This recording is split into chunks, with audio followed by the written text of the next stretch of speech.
ہم وہی کہیں گے جو ہمارا دین ہم کو بتاتا ہے، عمل کرو تو تمہارا بھلا ہے۔ بسم اللہ الرحمن الرحیم ان اللہ وملائکتہ یصلون علی النبی یا ایہا الذین آمنوا صلوا علیہ وسلموا تسلیما اللہم صل علی سیدنا وشفیعنا وحبیبنا ومولانا محمد وبارک وسلم صلاۃ وسلام علیک یا رسول اللہ صلی اللہ تعالی علیہ وسلم۔ أَلَمْ يَرَوْا أَنَّا جَعَلْنَا اللَّيْلَ لِيَسْكُنُوا فِيهِ وَالنَّهَارَ مُبْصِرًا إِنَّ فِي ذَلِكَ لَآيَاتٍ لِقَوْمٍ يُؤْمِنُونَ۔ کیا انہوں نے یہ نہیں دیکھا کہ ہم نے رات ان کے آرام کرنے کے لیے بنائی اور دن کو ہم نے روشن بنایا، بے شک اس میں ایمان والوں کے لیے نشانیاں ہیں۔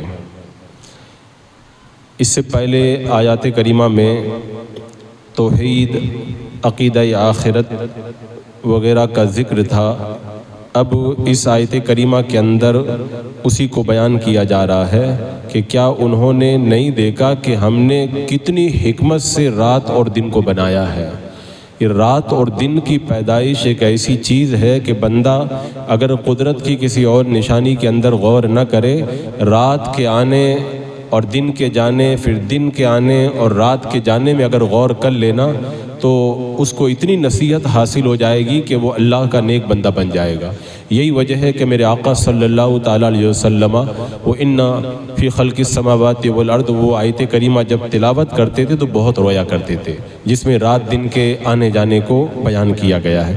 تو رب نے یہاں پر ارشاد فرمایا کہ دن کو بنایا ہے تاکہ رات کو آرام کرنے کے بعد میں جب بندہ بالکل تازہ دم ہو کر کے اٹھتا ہے تو بالکل تر و تازہ ہوتا ہے، اب روشنی کے اندر کوشش کرے اور رزق حاصل کرے۔ اور دن کو اس لیے بنایا اور رات کو اس لیے بنایا تاکہ دن بھر کی تھکان اپنی دور کرنے کے لیے رات کے دامن میں پناہ لے کر کے بندہ آرام کر لے۔ اب اس آیت کریمہ میں اللہ کی توحید کی دلیل آپ دیکھیں۔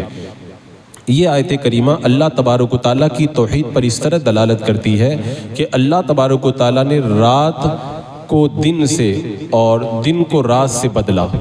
رات تھی تو دن کر دیا، پھر دن تھا تو رات کر دی، تاریکی تھی یعنی اندھیرا تو اس کو اجالا کر دیا، اجالا تھا تو پھر اس کو اندھیرا کر دیا۔ اور یہ کام وہی کر سکتا ہے جو علم رکھتا ہو، قدرت رکھتا ہو، اور جس کی قدرت پوری کائنات پر حاوی ہو۔ جس کے اندر اتنا علم اور اتنی قدرت نہ ہو وہ نہیں کر سکتا، اور اللہ تعالیٰ یہ سب کچھ کرتا ہے، اس کا مطلب ساری کائنات کا علم بھی ہے اسے اور ساری کائنات کے اوپر وہ قدرت بھی رکھتا ہے۔ یہ اللہ کی توحید پر بہت بڑی دلیل ہے۔ اور یہ آیت کریمہ لوگوں کے مرنے کے بعد زندہ ہونے پر بھی بڑی دلیل ہے۔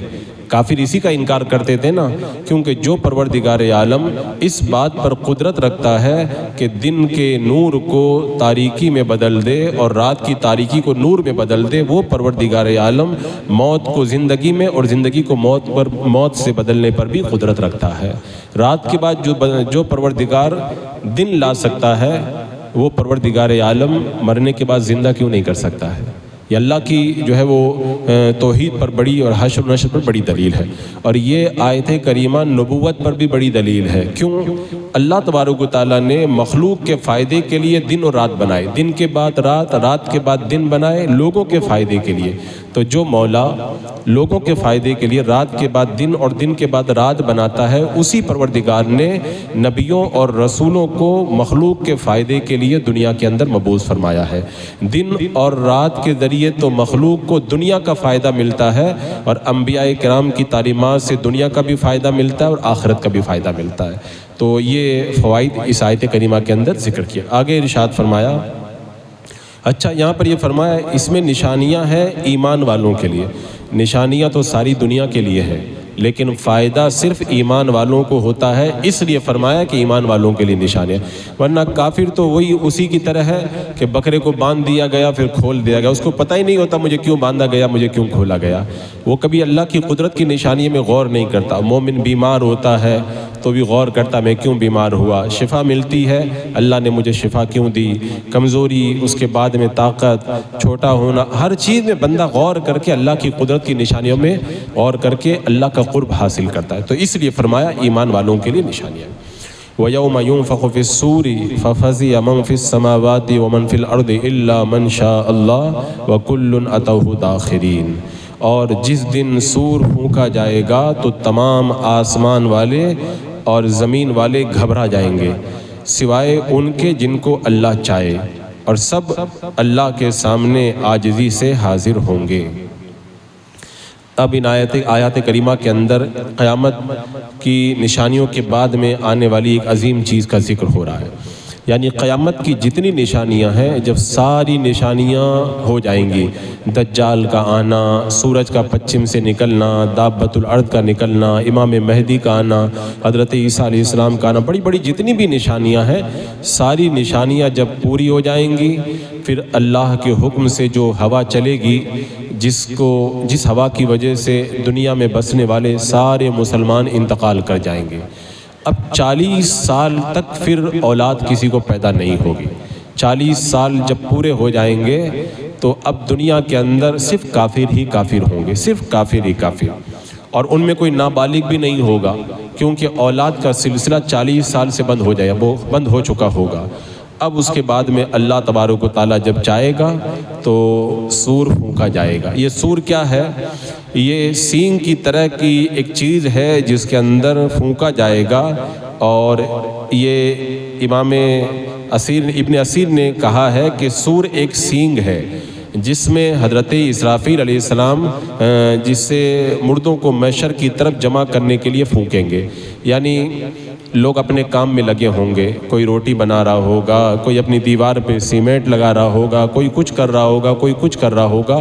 اللہ تبارک و تعالیٰ حضرت اسرافیل علیہ السلام کو حکم دے گا کہ سور پھونکو، تو حضرت اسرافیل علیہ السلام جب سور پھونکیں گے نا تو پہلے تو آہستہ آہستہ آواز آئے گی، تو لوگ کان لگا کے سنیں گے یہ کیسی آواز آ رہی ہے، اور دھیرے دھیرے پھر آواز بہت تیز ہوتی چلی جائے گی، اور پھر جو روٹی بنا رہا ہوگا آدھی روٹی ایک طرف سے پکی ہوگی، دوسری طرف سے کچی رہ جائے گی، دیوار لیپ رہا ہوگا اور وہ اسی طرح رہ جائے گا، اسی حالت کے اندر ساری دنیا فنا ہو جائے گی۔ تو اسی کا ذکر ہوا، سور پھونکا جائے گا۔ حضرت ابو سعید خدری رضی اللہ تعالیٰ عنہ بیان کرتے ہیں، اللہ کے رسول علیہ السلام نے ارشاد فرمایا، زندگی میں کیسے لطف حاصل کروں جبکہ سور پھونکنے والے فرشتے نے سور کو منہ کے اندر لے کر کے رکھا ہے، اور اس نے اپنے کان لگائے ہوئے ہیں، اپنی پیشانی کو ٹیڑھا کر کے بالکل انتظار کر رہا ہے کہ اللہ کب حکم دے، کب میں سور پھونک دوں۔ ایک دم پورے انتظار میں بیٹھے ہوئے حضرت اسرافیل علیہ السلام منہ کے اندر سور لے کر بیٹھے ہیں، کان لگا ہوا ہے، گردن جھکی ہوئی ہے، پوری توجہ ہے اللہ کے حکم، ابھی حکم آئے ابھی سور پھونکتے ہیں۔ اور یہ سور 2 مرتبہ پھونکا جائے گا۔ پہلی بار جب سور پھونکا جائے گا تو سارے لوگ مر جائیں گے، اور دوسری بار جب سور پھونکا جائے گا تو سب دوبارہ زندہ ہو کر کے میدان محشر کی طرف بڑھیں گے حساب و کتاب کے لیے۔ اور حضرت عبداللہ بن عمر رضی اللہ تعالیٰ عنہ بیان فرماتے ہیں، اللہ کے رسول علیہ السلام نے فرمایا، سور ایک سینگ ہے جس میں پھونک ماری جائے گی۔ اور حضرت ابو سعید رضی اللہ تعالیٰ عنہ فرماتے ہیں، اللہ کے رسول علیہ السلام نے ارشاد فرمایا کہ سور والے فرشتے کا جب ذکر ہوا نا میرے آقا کے سامنے، تو آپ نے فرمایا کہ ان کے دائیں طرف جبریل علیہ السلام ہیں اور بائیں طرف میکائیل علیہ السلام ہے، اور بیچ میں وہ سور پھونکنے والے فرشتے اللہ کے حکم کے انتظار کے اندر بیٹھے ہوئے ہیں۔ حضرت اوس بن اوس کہتے ہیں، اللہ کے رسول علیہ السلام نے فرمایا، تمہارے ایام میں سب سے بہتر دن جمعہ کا دن ہے، اس لیے کہ جمعہ ہی کے دن حضرت آدم علیہ السلام پیدا ہوئے، اسی دن حضرت آدم علیہ السلام کا وصال ہوا، اور جمعہ ہی کے دن سور پھونکا جائے گا، اور اسی دن سب لوگ مر جائیں گے۔ یہ سور جس دن پھونکا جائے، حضرت وہب سے ایک روایت ہے کہ سور یہ سفید موتیوں سے صاف شیشے سے بنایا گیا ہے، بہت چمکدار ہے، اور پھر اللہ تعالیٰ نے عرش سے فرمایا، سور کو پکڑ لو اور اس کو لٹکا کر کے رکھو، اور حکم دیا کہ یہ ہو جا، تو سور پیدا ہو گیا۔ تو حضرت اسرافیل علیہ السلام کو حکم ہوا کہ وہ سور کو لے لیں اور پکڑ کر کے رکھیں۔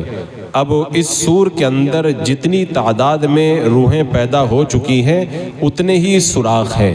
اس سور کے اندر جتنی کائنات میں مخلوق ہے نا اتنے ہی سوراخ ہیں، اور اس حدیث کے اندر ہے کہ تمام روحوں کو سور کے اندر جمع کیا جائے گا۔ جب سور پھونکا جائے گا نا ساری روحیں نکل کر کے سور میں جمع ہو جائیں گی۔ پھر اللہ تبارک و تعالیٰ حضرت اسرافیل علیہ السلام کو دوبارہ سور پھونکنے کا حکم دے گا تو ہر روح اپنے جسم کے اندر نکل کر کے واپس چلی جائے گی۔ یہ 2 مرتبہ پہلی مرتبہ سور پھونکا جائے گا تو لوگ مر جائیں گے، دوسری مرتبہ پھونکا جائے گا تو نکل کر کے میدان محشر کی طرف بڑھیں گے۔ اور یہ سور کے حوالے سے حضرت عبداللہ بن عمرو بن عاص کہتے ہیں ایک اعرابی نے اللہ کے رسول علیہ السلام سے پوچھا تھا، یا رسول اللہ یہ سور کیا ہے؟ تب میرے آقا نے بتایا تھا وہ سینگ ہے، سینگ جس کے اندر پھونک ماری جائے گی۔ اور اس حوالے سے روایتیں مختلف ہیں کہ سور کتنی مرتبہ پھونکا جائے گا، لیکن صحیح مذہب یہی ہے کہ سور جو ہے وہ 2 مرتبہ پھونکا جائے گا۔ اب دونوں مرتبہ جو سور پھونکا جائے گا ان دونوں کے بیچ میں کتنا فاصلہ ہوگا؟ تو ایک روایت میں یہ آیا ہے کہ حضرت ابو ہریرہ رضی اللہ تعالیٰ عنہ کہتے ہیں اللہ کے رسول علیہ السلام نے فرمایا سور میں پھونکا جائے گا، یہ سینگ کی شکل میں ہے، تو جو لوگ آسمان اور زمین میں سب مر جائیں گے۔ پھر دوسری مرتبہ سور پھونکا جائے گا، ان دونوں کے درمیان 40 سال کا فاصلہ ہے۔ یہ 40 سال ایسے ہیں اس کے اندر کوئی دنیا کی کوئی شے موجود نہیں ہوگی، کوئی مخلوق زندہ نہیں ہوگی، صرف پروردگار ہوگا۔ اللہ تعالیٰ فرمائے گا لمن الملک اليوم، بتاؤ آج کس کی بادشاہی ہے؟ اے متکبروں بتاؤ آج کس کی بادشاہی ہے؟ کوئی ہو تو جواب دے، کوئی نہیں ہوگا۔ اللہ تعالیٰ خود ہی فرمائے گا للہ الواحد القہار، صرف اللہ واحد قہار کی بادشاہت، اللہ کے علاوہ کوئی حقیقی بادشاہ نہیں ہے۔ پھر 40 سال میں اللہ تعالیٰ بارش نازل فرمائے گا، تو جو لوگ زمین، تو یہ بارش کیا کرے گی؟ جب لوگوں کے جسموں پہ پڑے گی تو جسم ایسے اگیں گے جیسے سبزہ اگا کرتا ہے۔ اور حضرت عبداللہ بن عمر نے جب قیامت کا حال بیان کیا تو فرمایا میں نے اللہ کے رسول علیہ السلام سے یہ فرماتے ہوئے سنا ہے کہ دنیا میں جب صرف برے لوگ باقی رہ جائیں گے، وہی کافر رہ جائیں گے، مسلمان کوئی ہوگا نہیں۔ کیوں؟ اس لیے کہ قیامت مسلمانوں پہ نہیں آئے گی، کافروں پہ آئے گی۔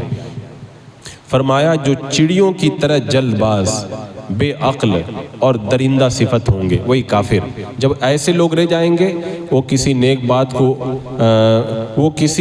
بات کو اچھا ہی نہیں سمجھیں گے، نہ بری بات کو برا سمجھیں گے، بالکل ایسا ماحول بن جائے گا۔ تو شیطان ان کے پاس کسی بحث میں آئے گا اور کہے گا کیا تم میری بات نہیں مانتے؟ وہ لوگ کہیں گے بتاؤ تو کیا کہتا ہے؟